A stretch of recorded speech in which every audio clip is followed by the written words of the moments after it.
Khethile on the left. So, Anonymous says, nansi impilo yami izoma ngenxa yesithembu. Usho ukuthini na uAno? Well, this is the gist of her issue. Uthi, greetings Gagasi FM fam. Please keep me anonymous as I seek advice from the listeners. I'm a married woman, ngineminyaka 34. And earlier this year, my husband asked to take a second wife. I was really hurt about it and thought about leaving. But I then decided to stay and maybe use this as an opportunity to start focusing more on myself. I've been a housewife ever since I got married, but I also do have a business. So essentially, I'm independent on my own without my husband. So I recently decided to renovate my house because I felt like I wanted some change. My husband then told me to stop with the renovations because lokhu akumphathi kahle umamncane. She thinks that our husband is the one who's renovating my house, and she doesn't like that, especially because they are still saving up for their marriage. So she doesn't want him spending imali on unnecessary things, as she called it. I was shocked because umamncane lo knows I have a business. So I have my own money. But ke ngathi ugirl was really convinced ukuthi imali ekamnyeni wakhe. I didn't fight them. I didn't fight them ngama kancane with the renovations. Weeks later, kwangiphinda futhi lokho when I decided to go on a vacation to Greece. Umamncane complained and uhusband jumped. Wangicela ukuthi ngehlise kancane with the spending because kuyabaxabanisa. Apparently, she doesn't believe him when he tells her ukuthi I'm using my own money. Honestly, I'm starting to regret my decision of staying in this marriage. Angisazi whether imina yino wrongi or what. I don't know what to think or do. I don't know if this is just a phase and kusazodlula. Mhlambe into ekufanele ngiyibekezelele kancane while it passes. Or perhaps this is my new reality where I'll constantly be told to tone it down because umamncane said so. What do people in this situation do? What would you do?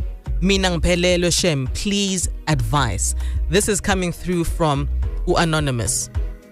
Ugel finds herself as a brand new mamkhulu in a stembu situation, but ngathi akuhambi kahle with umamncane because umamncane ulibe phosiswa ngale ukubona ukuthi kwenzakalani kwamamkhulu, and when she finds ukuthi umamkhulu is living it up, Ugel is a boss babe, Ugel is making her own money, she's comfortable. This doesn't sit well with umamncane because she's under the assumption ukuthi uhusband wabo oyifandayo lifestyle kamamkhulu. Umamkhulu now has to tone herself down. She now sekufanele ancishe izinto ethandwa uyena azenza ngemali yakhe ngenxa ka lo mamncane lo. Ngavela ngashisola yindlebe already, but it's not about me. It's about how you are viewing this situation. I'm especially interested if you are in Istanbul yourself. How do you play this when you have your own money as a wife but are now expected to play nice so that the husband doesn't get into a situation lapho ekufanele athi hayi but imali yakhe akuyona imali hey shineke 0861596596 is my number for you to try and assist Anonymous. You can also reach me via WhatsApp voice note 078-934-2827. I see you on the socials as well. Hello. You can also drop your comments for Anonymous and how you feel she should navigate the situation. It's the Liftoff on Gagasi FM across all social media platforms. Hey, angazi mina. Sibalukhulu ngathi ngikhumbula into ukuthi nawe isithembu wake wazama. So perhaps you're the perfect man to speak to this morning. How are you? I'm good, Jefferson John. I'm fantastic. Yeah, ke mseleko. Sorry. Yeah, ke sibalukhulu. So, firstly, this guy is not the perfect fit for his team. It seems weak and Linda will cause massive issues down the line. It seems I'm right, I'm cool or being infringed, which is wrong. It's time but me swaganjan. You need to recalibrate and that be my boundaries in place. So mama, she needs to come up. I'm at straight I've been accommodating utatu mamus bili. But that shouldn't be now infringing on lifestyle. Now my preference is it's wrong. It's wrong, totally wrong. So Kahle. imali. Wesibalikhulu. Angithi usuke wayizama lento baba. Yeah, sengiyayizama. Kodwa angiboni ngokuye ngizame Nonjabulo. From your experience, is it not ukuthi mangabe unesithembu izinto zamamkhulu noma mncane kufanele zilingane okufanele zibukeke zizinto ezilinganayo? So is that not where the contention then starts? Mangabe sekucace bha ukuthi hayi azilingani. Yeah, ngivumelana nayo Nonjabulo. So kumele kubalance uma uthenga uMercedes ngale nangalafa uthenga uMercedes kodwa umamkhulu if she's got iphakethe elistip kancane and she can spoil herself, let it be. Let it be. Usebenzele kanzima lokho. Why lo muntu owiki ona ofika izolo ezokhaya foul manje? Doesn't make sense. Okay. All right. That is according to Usibalikhulu othi ngeke ngiphinde ngizame lento yesithembu ngasha njebs. Wezama? Yes, Jeb. Yakhe lo, unjani? Makhelwane, you right, Maki. Maki, ukuphi nendawo Maki? Ngisesikhothi wengane. Oh, lapha emazimzimini. Njani 150 adlala amabhaloni 150 awusiyeke Diamond City Diamond enini ngoba ngila lalela sidila neissue ka Anola namhlanje. What's your perspective with the issue that she's facing? Ngeke uAnonko sami ngiyazolana naye samusemncane futhi usemncane nje we age ukuthi azenzele izinto athandayo. Ubhuti lo uSibariza akenza iqiniso. Lithini iqiniso kufanele lenze? uSibariza usaba umamncane. Akasukuncetheza umkakhe lo wambona kuqala. Akamtshela iqiniso ukuthi lezi zinto azenza my sister zenza ngemali yakhe angicontribute lutho mina lapho fanele usisi adotose bafethi yasebenza ngithi imali adotoseke ngemali yakhe. So I completely get that argument, but mangabe umuntu wesifazane osevumile ukuthi ubaba angamthatha umamncane, is that not also a responsibility of yours to make sure ukuthi awuliphehla udweshu mhlambe ngezinto obukwazi ukuzenza phambilini manje ngoba sekukhona umamncane? Is it not your responsibility ukuthi hayi ngoba sengivumile ke fine nami khona amandla engiqandeka wona? Hayi ngeke kufanele ubhuti naye azinuka amakhwapha nje sikhona la eronga khona. Khona la eronga khona mase zonqaba konke nje ema renovations yawanqaba ukuthi azitotose uyamnqabela yini manje kanti ubhuti yena azoyivuma kulomakoti. Hayi sisi mncane lo mntwana akazenzela izinto athandayo ngemali yakhe. Ubhuti manje usisi akakhethe manje umamkhulu angazi kwakumamkhulu waNtonyeni lo wesibizwe babizwa ngaye abantu abethu. Hayi yabona nje kamamkhulu bamncane. Ngashayisa isibhakabhaka ngekhanda. Hey, wena wasesikhothi ngempela wena zama. Hayi ngeke ukhanga ngomntwana ukhanga ingane yabantu. Oh my sister ngeke inqumo yenza isinqumo esiyisona ke manje sokujabulisa. Mina ngeke ngithi ngifuna ukwenza into ezojabulisa mina. Angijabulisa omunye umuntu usisa ke into ezojabulisa yena manje. Ngoba manje unqatshelwa ukudla imali yakhe indlela ayithandayo. Yeah. Hayi bo guys ngeke Got you. Kanye abantu lo bhuti. Got you. Uzama uthi hayi ngeke mangabe iqala kanje izokuhamba ngohlelo hayi duma hajena hayi tsamai wena uthini? Hey, ama comments akho that you have left for Anonymous on the Facebook page, a lift off are killing me. Inqedwa kakhulu ile kaZandi icele.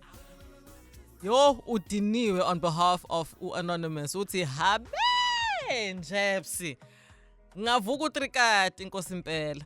Hey kungashuba. Maye shuthi akubahambeli kahle uhusband noma mncane uma behlezi bebukana naye umamkhulu. Maye mina nje ngithi ngeke uZandi ke lo ucele undosi ukuthi unkomo ndwandwe uthi usahlaleleni kodwa mamkhulu. In case you're just joining us now and you're wondering what these comments are about, well, ngibhalelwe la Anonymous. She's a 34-year-old woman and she is married. Babaz decided to introduce umamncane, so base sithenjini, well almost, because umamncane beno babaz abakashadi formally. Now umamkhulu uyasebenza.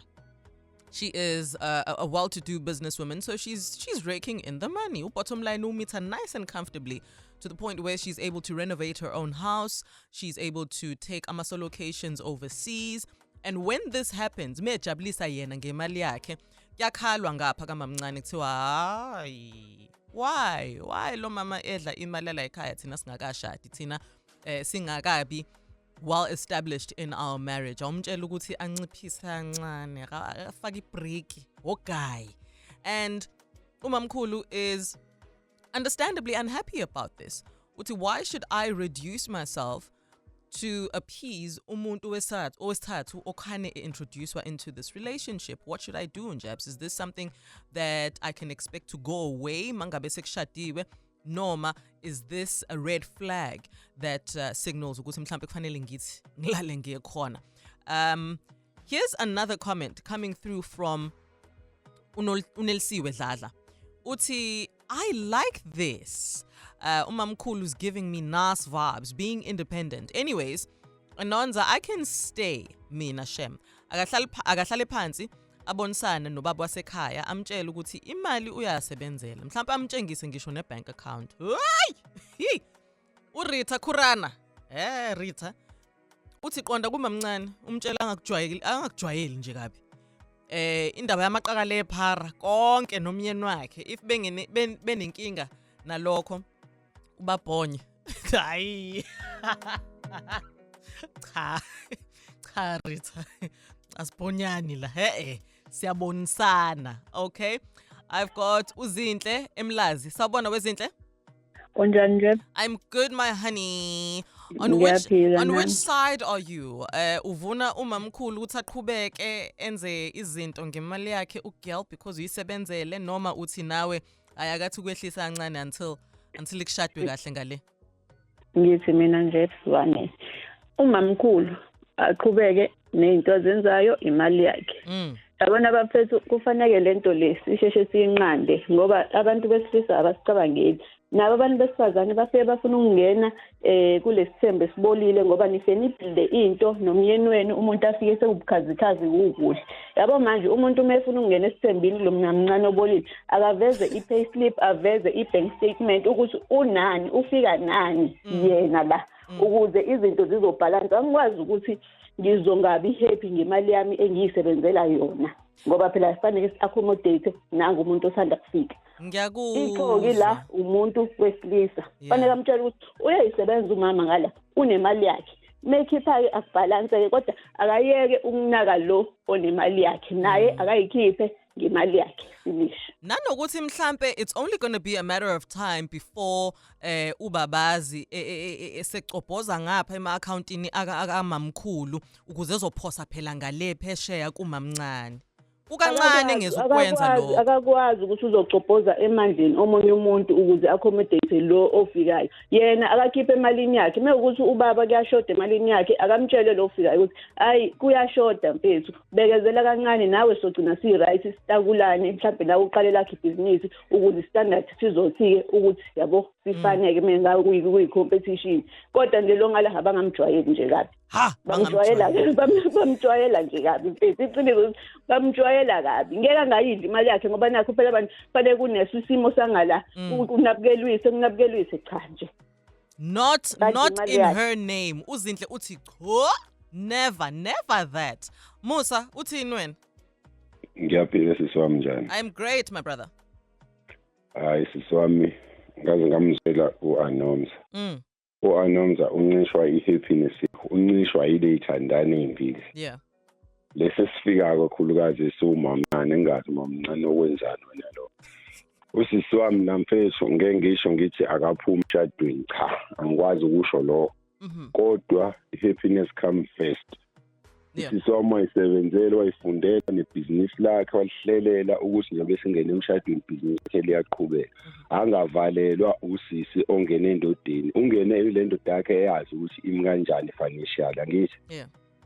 So manje angaphazamisike ubuhlane badadewethu ukuthi enze into ayithandayo emshadweni wakhe ngemali yakhe.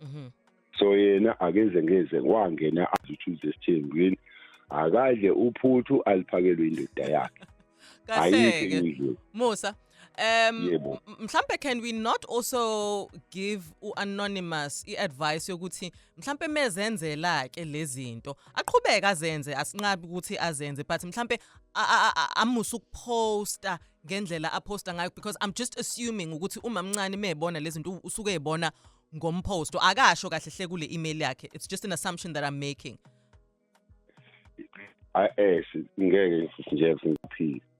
Awukwazi ungayipost into yakho kandi uyiposta ngokuthi mangipost usibani uzokhala cha. Akayipost into yakhe mokuya nginawe nje ubusho ukuthi awavezanga. Mawukuthi uyayiposta eyakhe lento kwayisebenzela isithukuthuku sakhe lesi. Akayipost ihappiness yakhe asingamvaleli yona ngenxa ka number 3. Number 3 wangena azi ukuthi indoda yakhe inkosikazi wakhe omdala emalini yayimthembisana ngekhathi beshana bevumelana akabambe lokho nje aphuze yena noma kuumuncu kunjalo ahlale emshadweni wangenazi khona unkosikazi angazophazamisa nje happiness yasisi cha ngiyaphika lapho ngiyaphika indoda futhi ayibe neqiniso nayo ayimtshene nje unkosikazi wayo omncane ukuthi mina ezimalini akuhambe kahle unkosikazi wami uyangihlula financial lokho nje iqhamisa ukuze a-understand ukuthi lo muntu uyazenzela akasebenzisi imali yendoda yethu. Loud and clear. Thank you so much, Musa. I still have to get to our voice notes, Akho. If you haven't already sent through uvo lwakho, you can. Hayi, washafikile kunsizwa. Unsizwa uyinsizwa yangempela ke. Uyigama lakhe impela because unsizwa has not just one wife, not two, but ukri wonke. Nsizwa. Hello. Mazwani, ngiyaphila. Sikhona nathi. Hayi, yeah, awungichazela ukuthi as umuntu onesithembu that I assume is well functioning, umisa kanjani ke wena when it comes to ama finances? How do you make sure ukuthi omamncane abaphosiso ngale kumamkhulu noma ophakathi nendawo akabi nomona ngokwenzeka ngapha ka left na ka right? Uyimisa kanjani into yakho? Cha, wemazwani ake siqale la indaba. Indaba iqala lapha ekuqaleni. Uma usuke uyinsizwa uzoqala isithembu unkosikazi mawusuke yakena oqala umamkhulu uyamtshela kuqala ukhulume ngombono wakho walaka amadlanduni ukuthi mina nginombono ngifisa lokho bese ke unkosikazi woqala umamkhulu bese evuma lokho bese kusekela bese kungena kowesibili mase ngena owesibili akasezukungena ke la owesibili bese ezoshaya umthetho ngoba njengamanje lo nkosikazi wesibili umamncane seshaya umthetho sekukhale sakhe manje angivele ke ngimshiyeke mina ngimnikeze ngithi thathe sakho ke isithembu wena ngoba manje lesi sami usewuyasimosha okokuqala ukumoshela unkosikazi wokuqala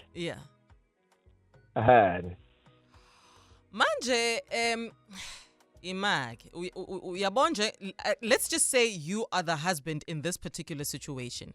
Umama wokuqala uyena ongathi unamandla financially. Akukudaleli yini wena amazinyabushelelezi ukuthi aqhubeke ngalendlela enza ngayo ngapha kumamncane as much as usumchazelile ke wena ukuthi vision yakho imi kanje, but does she not further cause more conflict ngokwenza okusemandleni akhe noma wenza kahle ngokuqhubeka ngalendlela? Lutho mazwane wenza kahle impela akaqhubeke ngalendlela yenza ngayo ngoba mina njengendoda imina ekufuneka ngenza isiqiniseko sokuthi yonke into inakekelekile la ekhaya. Uyena uma mncane makukhona izinto akhala ngazo imina kufuneka ngizilungise kufuneka akhale kumina ungathi mayekhala kumina mina bese ngiyokhala le okusho ukuthi isithembu lesiyangihlula kokuqala okusho ukuthi kwaye mina anginawo amandla isithembu saseThekwini nesakho nje saseThekwini awukho yini la eThekwini nona nsizwa ngokuhlala phela nangokusebenza ngiseThekwini. Okay. Kodwa nje cha kufuneka sibalekele isithembu sasedrobheni lesi sofike siphathwe unkosikazi wesibili. Hayi kufuneka kuhlalwe kahle nje impela umamkhulu mayethanda ukuthi enze into ngemali yakhe ethanda ukurenovate akhuleke enze nje uma ukuthi umamncane unesikhwele ngoba phela vele foneka abe naso isikhwele akakhale kumina bese ngiyathula ngithi Insizwa usiphethe lesithembu sakho manje uhlela ukugcina ka number bani mhlambe noma ivision isiphelele Hayi seyiphelele Mazwane ngeke. Phela kanjani uMazwane engafiki? Hayi Mazwane ngabe sengifuna ukususa umsila. Kanti nawe khona bakuhlulayo. Usinda ufuneki Mazwane. Ngiyakuzwa Nsizwa. Thank you so much for your call, my brother. Siyabonga. All right, let me wrap up with your voice notes as I promised. Ngeke bakwethu umamkhulu kusa-eli nje akaphuma umuzi wakhe eceleni yabo lesi sivunguvungu esayo siza nomoya omubi moya kasathane mamkhulu nje kusa-eli akaphola enhloko ayiphumela umuzi wakhe eceleni makuthi usayithanda leyo ndoda leyo nje angazi kodwa nje ngeke lesi sivunguvungu esayo siza nomoya omubi sizoduma isizo lelibi ngeke Jabs ngeke. Hello sisi kunjani? Mina I personally think ukuthi the umamncane does know ukuthi umamkhulu is using her own money. I just think ukuthi isikhwele nje unomona ijealous. So in this case it's all up to the husband to sort it out. It's the responsibility of the husband. Anonymous yena if husband akayisort it out makaphume ayozidlela imali yakhe ngepeace. Thina sikhona abanye esingenabantu. Ngiyabonga Tebogo from Pretoria. Angibingelele nje kanye nabo bonke abalaleli be-Lift Off. Umamkhulu akenze izinto zakhe. Umamncane unesilwane esibizwa ngokuthi umona. Shuthi wayengazanga ngothando la wayezogada umamkhulu mayizogada zonke izinto azenzayo. Umamkhulu akaqhubeke nezinto zakhe akhodla abantu abangamsebenzi. Wayeyaphuma umncane esithenjini eweek. Esithenjini akafuneki umuntu oweek. Ufuneka umuntu osebenzisayo umqondo okwazi ukucabanga enza into angathembeli kumyeni kuphela. Nje umamkhulu enza nje. Ngiyabonga. Kunjani sesinjebs ukhuluma noSibongeleni wamkhwani ngamgame eTFN sesinjebs ngiyasizwa isitori sasisi but uma nibambisene nesothandweni sesinjebs ave kubalekile ukuthi uvikele isithunzi sapartner wakho irrespective ukuthi izinto zenzakala kanjani but kubalekile ukuthi kubantu kuhlezi kubonakala ukuthi kunenhlonipho phakathi kwenu so usisi ngicathi mhlawumbe bekukhona enye indlela bengenza ngayo just to protecta umyeni wakhe. Bengithi soyiqeda kahle lekhethile sivumelene sonke ukuthi hayi Anonymous do you boo wafika ubrother egcineni emoja ivikela isidima. Hey, you are the one who chose to bring in somebody else here. It's not my responsibility to protect isidima sakho. You do you boo. That is my advice for Anonymous. Okay? Do you mtase sikulento njengamanje of choosing yourself. If you're not hurting anybody, if the only pain omunye umuntu is feeling is because of umona wakhe, that has nothing to do with you. Wena njengamanje futhi mina ngendlela engibheda ngayo mhlambe mina bengathi qinisa kakhulu ke manje sijabulise kakhulu ke manje mtase posta kakhulu if indlela umamncane ebe keep ama tabs ngawe ukubheka on the socials izinto posta kakhulu ke manje faka upetrol sis faka incinerator mtase iba uphethe label iba uphethe web do you my love and that is that on that. Stand 10 toes on business. Okay, that's how we wrap up Ikethile namhlanje. If you also have an issue that you want assistance with, like we have assisted Anonymous, send me an email. It's theliftoff@gagasi995.coza.